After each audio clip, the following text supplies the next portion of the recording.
Xullas, sun'iy intellektda deb ishsiz qolib ketdim. Men o'zi dizayn sohasida ishlardim. 1-2 yil oldin ham zakazlar ham bor edi.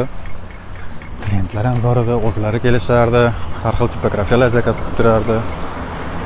Yevropaga borib kelganimdan keyin ishga joylashaman dedim, 1-2 joylarga bordim. Dizayner kerak emas dedim.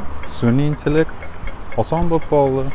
$20 to'laysan, hamma dizaynni qilib beradi, tez va zo'r. Shunaqa gaplar do'stlar. Bo'pti, sun'iy intellekt shunchalik zo'r ekan. Men endi sun'iy intellekt orqali bitta ish qilib ko'rmoqchiman. Shu Instagram akkauntimni dnevnik sifatida qilib olib boraman.